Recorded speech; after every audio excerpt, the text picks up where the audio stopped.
But we live in a global world. What would happen today, 21st century, if every Jew lives in Israel? I think it's nonsense due to the world we have today. Okay, thank you. Yes?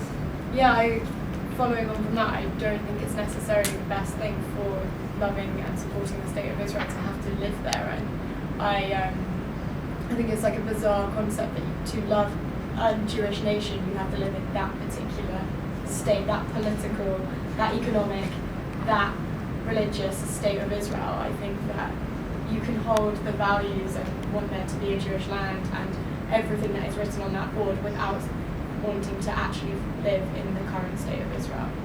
And like that can be, you can be the strongest Zionist and not want to make Aliyah to that particular state. But I just have to ask you, what's the difference between, or is there a difference between being pro-Israel and being a Zionist? Yeah. Involvement. What? Completely. Okay. You can be a Zionist in terms of that you want everything on that board, but not necessarily pro this state of Israel, like this political state of Israel. That's not me personally, I'm both. But I do think it is a possibility to love the concept of a homeland and a national pride as a Jew without loving the land that is currently in the Middle East. Or without being part physically of this Without being agenda. part, but also even more extreme than that, if for instance you did not like the current political state of Israel, you could still be a Zionist without being pro that Israel. That's not my position, but Yeah.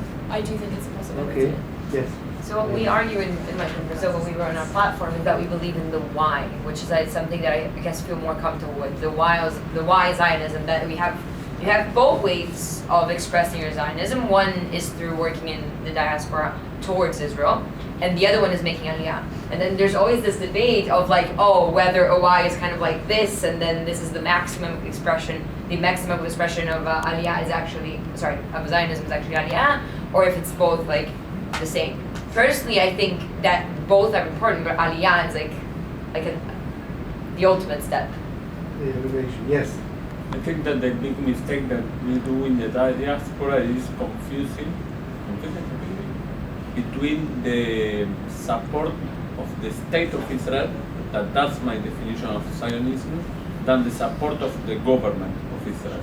I think that our Jewish leaders used to defend the government of Israel, the politics, and they don't realize that doing that, a lot of Jewish get confused and think that Zionism is related to defending the government.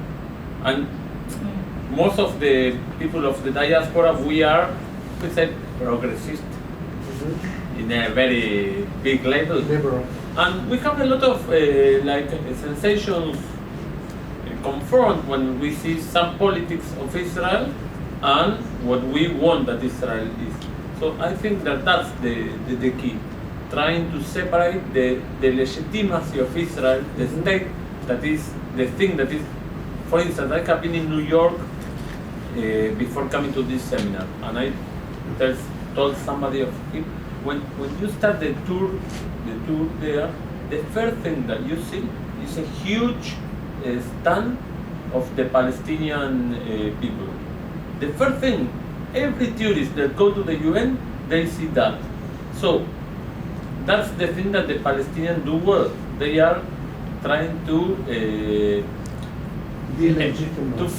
delegitimize, but not the government, the state. Yes, that's right. Okay, let me make a few remarks and then we can continue with the discussion. First of all, what's the difference between the movement that I worked with, or the programs that I worked with, and all of my colleagues in the youth movements, like Bnei Akiva and Shomer Hatzaya? Their entire efforts and focus was on Aliyah.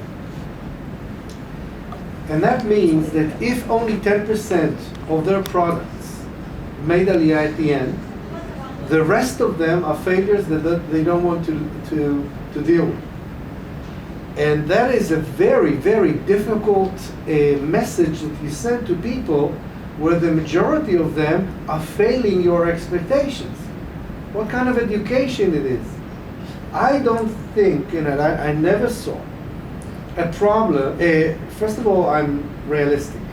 And I knew that from all the graduates of the program that I was directing in Israel, maybe 5%, 10% will make Aliyah. What about the rest?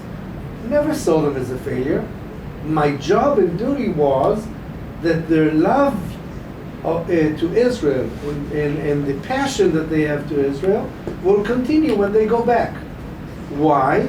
Because I think that today, a Jew in 2013 cannot really have a strong Jewish identification without the love and the centrality of the state of Israel within his experience.